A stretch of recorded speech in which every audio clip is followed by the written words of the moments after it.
Ladies and gentlemen, this dish is scalloped potatoes au gratin. So what I've done is taken these beautiful potatoes, provided a beautiful cream and cheese sauce for them to be baked in, along with a wonderful panko topping to give it a good crispy crust over the top.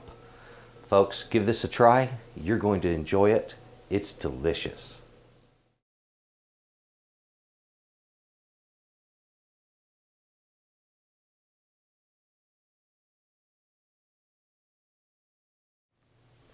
Today I'm going to make some potatoes.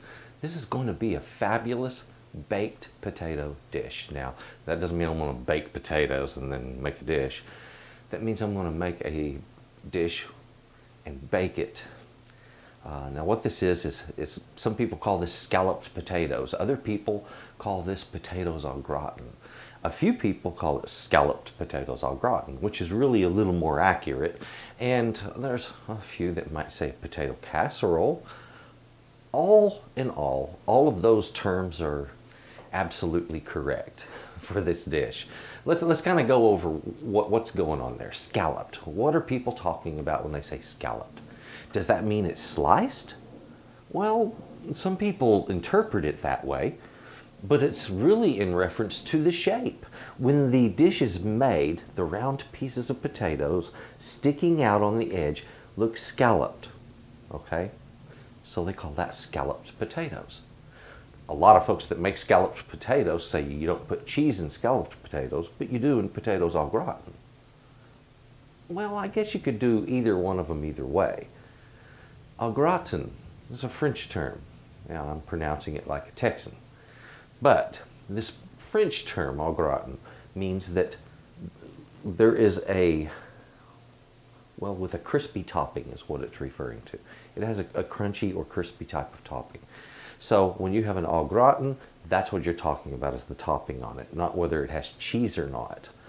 Now, the cheese, I think, belongs in either dish, and frankly, that's what we're going to be doing today. So we're going to have sliced potatoes, we're going to be doing a wonderful cheese sauce, we're going to do a crispy topping on it, and we're going to make a fabulous tasting potato dish that you can feel proud serving at any occasion. This is going to be fantastic for your holidays, as well as just any other time that you just feel hungry for the combination of potatoes and cheese and cream. Because this is a rich dish, it's loaded with all of the above, and it is delicious above all else. So let me show you these fantastic ingredients, and we're going to get busy making some fantastic taters. Come on, folks. Now, folks, the ingredients for this wonderful dish today are simple enough. You're going to need some potatoes. The potatoes I chose are these right here. This is a russet potato. And what I did is I went out and bought the cheapest bag I could find, assuring me of having small ones. And that was the benefit of it. A nice small diameter potato like this produces a cross cut that's just the right size circle for a nice scalloped potatoes au gratin. So that's what I went for, was just cheap potatoes, some russets, and they work great. For this you'll also need some flour, panko breadcrumbs, butter, salt, and it won't take much of this because there's plenty of that in the cheese. You're going to be needing whatever kind of cheese you prefer. Today, for my taste, I chose to mix two. I'm going to mix some Gouda with extra sharp cheddar, and I'll be using some heavy cream to do that with. Yep, that's right, that's a whipping cream, and that's going to make for absolute delicious. Now, this isn't hard to do. It's really pretty simple. It's kind of fun to make. So let me show you the ins and outs and the tricks. We're going to start by peeling our potatoes, and then we're going to get them sliced. Now, folks, first thing I'm going to do is just peel my potatoes. Once I'm finished peeling all of these, I'll give them a quick rinse, just the outside. Then I'll get on with slicing them. All right. I finished peeling and I rinsed these, so that way there's no residual dirt on the outside of them. I need to slice my potatoes now, and I'm wanting about about a quarter of an inch thick. 1/8 of an inch is a bit too thin. I think 1/4 of an inch is a nice thickness, and it cooks appropriately and quickly, and it works well for this dish. Now you can use the old-fashioned method, which is, take your knife and just give yourself good 1/4 inch thick slices, all right? Now, most of us don't mind doing that. That works out fine and gives you a lovely little potato that's going to cook up good in a dish. But I wanted to discuss other ways of slicing things like this because people ask me about should I use a mandolin or something else like that. So I wanted to show you a mandolin and talk to you about them, and also about the possible use of a rotary cutter like this. If you own one of the big mixers, you can get one of these, which is a drum slicer, and it will quickly turn these potatoes into scalloped potatoes. In fact, in just a matter of a couple of minutes. These right here, these will do the same thing. They will very quickly cut your potatoes for you. And I wanted to kind of give you an idea of what I'm talking about. When you're using one of these, and I cannot stress this enough, number one, if I have children, I would tell them stay away from this at all costs. Hang it up high, do not let them use it. And if you're crazy enough to let your kids use it, make sure you do it supervised only. I cannot mention the number of people that go to the hospital each year because of mandolin injuries. And ladies and gentlemen, I researched it. Believe it or not, it's in the thousands, okay? I think like for 2014, it was like 9,000 plus people. And so it was just ridiculous how many folks get hurt by these, and that's because they don't use this. This is so important. This thing is called a puck, and it is absolutely essential to using a mandolin. Now, first thing I'll do is take my mandolin and adjust the height on it so that I'm going to get the 1/4 inch thick slices that I'm wanting. And this is designed with an adjustable height adjustment. Different mandolins work different ways. This one has an adjustment knob on the side, which makes you very quickly adjust between cutting thicknesses. Now, what causes people to get injured is they take their food and they start running it through this. And eventually they don't realize that the leading fingers are getting close to that blade, and then suddenly they've just lobbed off the tips of all of their fingers, and they're off to the hospital because they're bleeding like crazy. That much blood coming out is a lot all at once. I've actually seen this happen, and it's crazy that it does happen, but it does. If you use a puck, that's one of these guys, your food simply slides right onto these little spikes that are in here, okay? Just like that. And the handle is designed so as you push this through your mandolin, it will slice off just the right amount, and you keep pushing down on the potato, and it'll push it right out of this handle here, what I'm calling a puck. Now, the neat thing about this is it also has a guard that keeps your fingers away from this whole surface. Your hand should never come in contact with any of this, because that's where the danger zone is.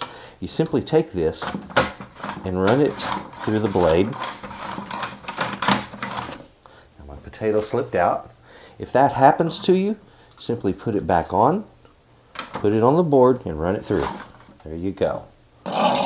Never try to put it through by hand if that pops out. Now look, I get wonderful, even, perfect au gratin slices. Wonderful, huh? So mandolin is a neat way of doing it, but folks, let me tell you, like I said, it is dangerous. A lot of folks get hurt with it because they underestimate it, and they don't treat it with the absolute caution and care that it really requires. So, caution with this if you own one. Never let kids near it. When you're washing it, it's easy to cut yourself. The next device I wanted to talk about is this right here. This is one that fits on not a commercial, but on a large heavy-duty mixer. Now, the bigger mixers will often have accessories that'll fit on them, and this is one of those. And what that is that's the actual drive unit that's going to turn this, and it's going to make everything work. So the way we use this, let me drop it back out. First, attach it to my drum. There we go.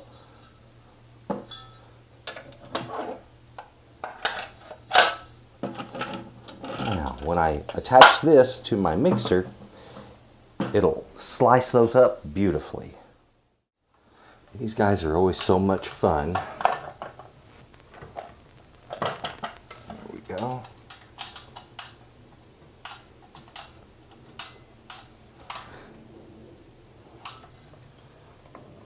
There we are.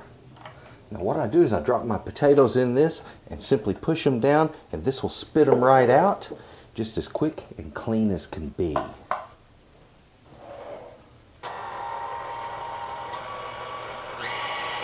So let me show you what I'm talking about.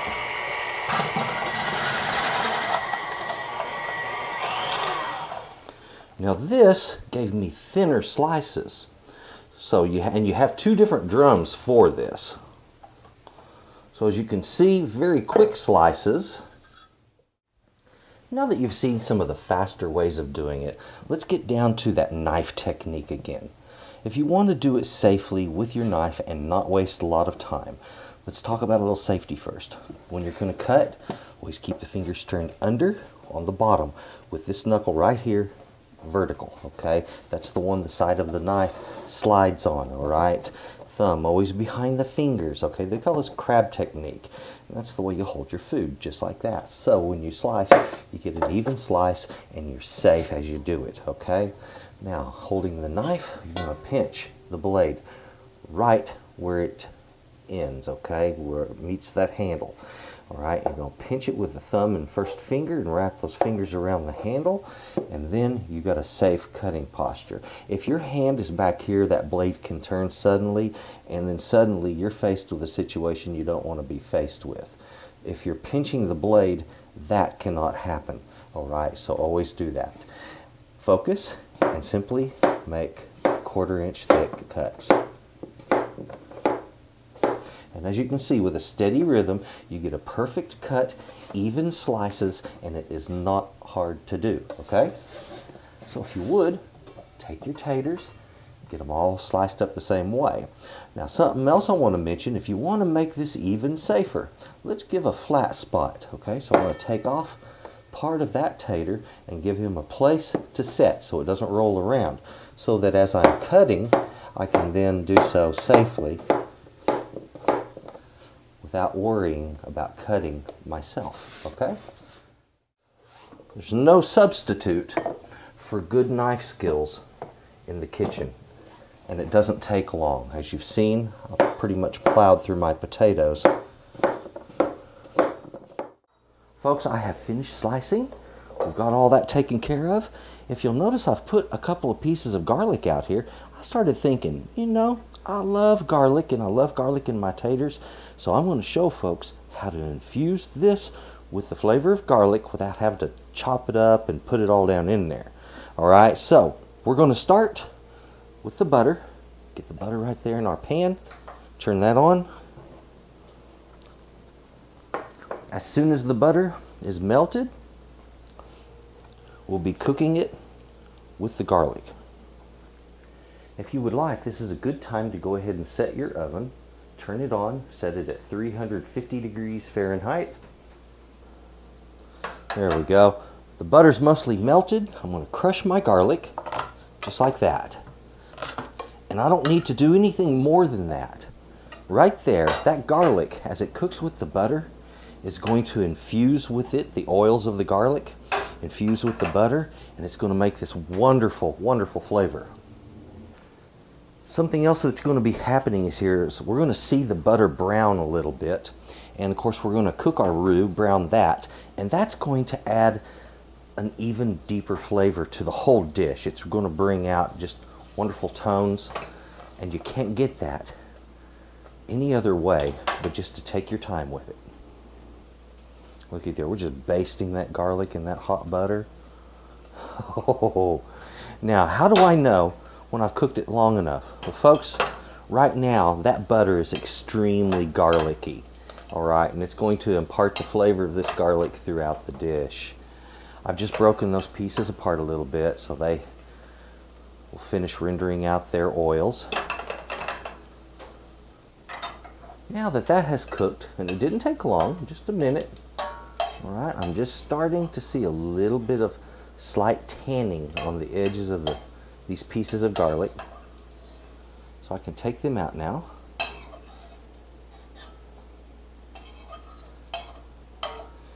And now I have this wonderful garlic infused butter. If you wish to taste it, there's your spoon, folks. Ooh, yeah, it is garlicky, let me tell you. Now we're going to put our flour in here. And we'll start with about half of that flour. This doesn't take a whole lot. See there, I got that to mix in there real quick. Let's go ahead and sprinkle in a little more here.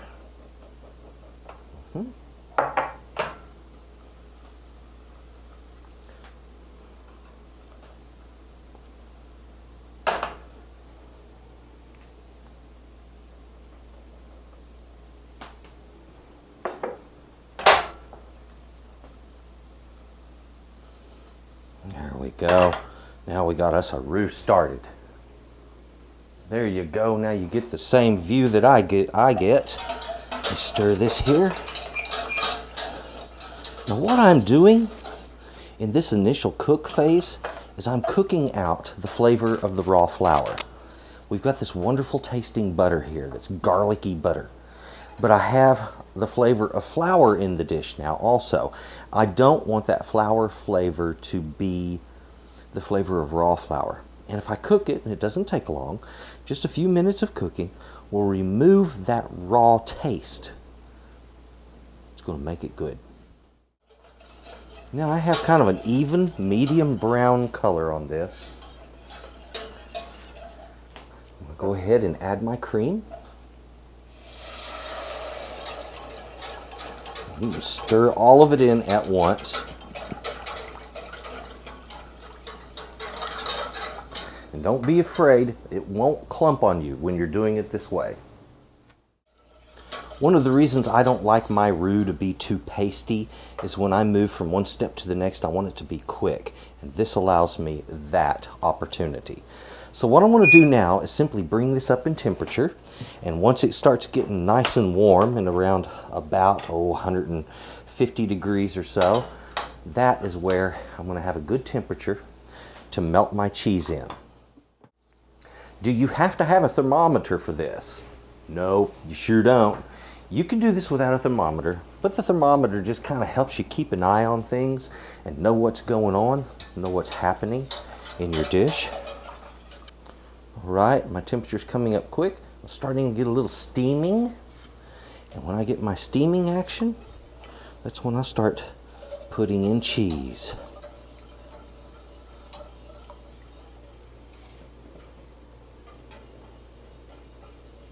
Which cheese you put in doesn't matter, or when. Just stir them in slowly, there's no rush. One of the things that I love in the kitchen is making a cheese sauce like this. And folks, let me tell you, I make a lot of cheese sauces. It's coming along beautifully. Isn't that gorgeous? Does that make you hungry? It should. Now, folks, this is a good time to taste what you've cooked up here and discover whether or not you want to add any salt. Also, it's a bit on the thick side, so if I want to add a little more cream, I can do that. See how I'm getting a beautiful sauce now? I did add a little bit of extra cream to get that smooth and velvety like that, and it's just right. And that was maybe an extra quarter of a cup of cream. Now that we have all of the components ready to go, time to get it assembled. I'm going to start by putting a little bit of my cheese on the bottom.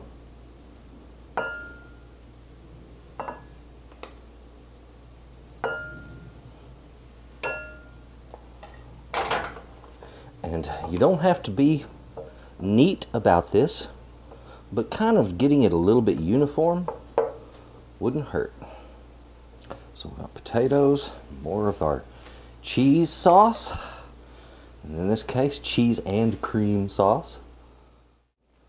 All right, we are ready for the last bit of layering, and that would be our panko.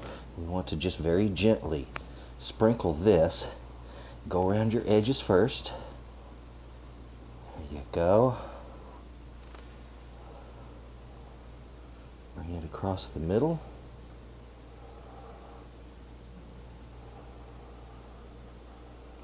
Looking for a nice even coating.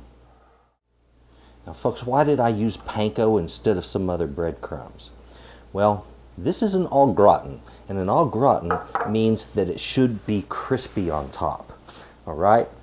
Panko stays crispy even if it's floating in water, okay? Panko is remarkable. They are the most crispy of breadcrumbs. There you have it. We have our casserole ready to go in the oven. That's all finished up. Time for the oven.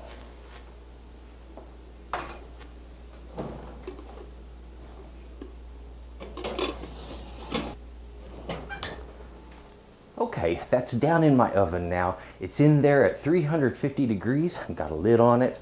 I'm going to bake it up. I'm going to leave it in there for about 45 minutes. Then I'm going to uncover it.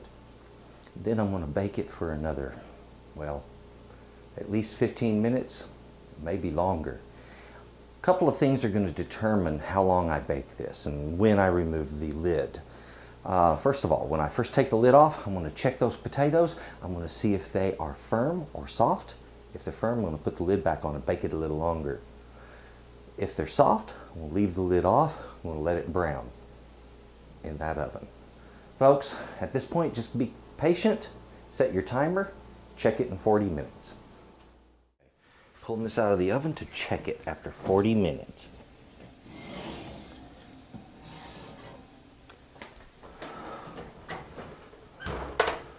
Oh, folks, 40 minutes in, getting some bubbling around those edges. It's cooking up nicely. Oh yeah. Now I want to check. I'm checking my potatoes to see how firm they are. I can feel the top ones are kind of tender, but underneath there, that feels just a little bit too firm. Back down in the oven. 15 more minutes, and then we'll uncover it to finish it off. Now folks, on this recipe, the quantities that we used today, I started with just a little over 2.5 pounds of potatoes, knowing that once I peeled them, they were going to be a little under 2.5 pounds. So you're kind of shooting for that mark, okay? About 2.5 pounds of potatoes. You're going to want 1/4 of a cup of all-purpose flour, 1/2 of a cup of panko breadcrumbs, 3 tablespoons of butter. On your salt, you're going to want 1/4 to 1/2 teaspoon on that salt, and that's because your cheese is already salty. Now the cheese, I want 8 ounces of shredded cheese, whatever kind of cheese you want to use. Today I used 4 ounces of shredded Gouda and 4 ounces of extra sharp cheddar, and I mixed that into 1, I'm losing my mind, into 1.5 cups of heavy cream, and it made a beautiful, beautiful dish as you've just seen. This is out of the oven and has a little time to cool. The dish is still fairly hot, so I have to be somewhat careful with it. Down here on the sides it's very hot. So I'm going to take this.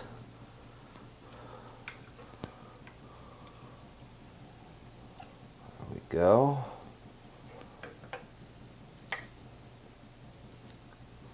Beautiful, beautiful au gratin potato. Just let him slide down a little right there. Folks, that is a gorgeous dish. Folks, this is out of the oven. The sides of this are still pretty hot, but I have a beautiful, beautiful scalloped potatoes au gratin here. The cheesy flavor, the potatoes are just the right texture. The crunchiness of the topping, it's there intact.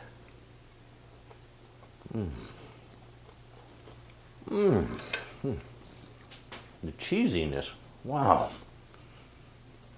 That is so good. I'm going to be enjoying it in a minute here. Looking forward to it. Ladies and gentlemen, thank you for watching Texas Cooking Today for this episode. If you would, please share this video. If you haven't done so already, please subscribe. Click the like button if you enjoyed what I did here. And if you have a critique or an idea or anything like that, that's what the comments is down there for. Please use it.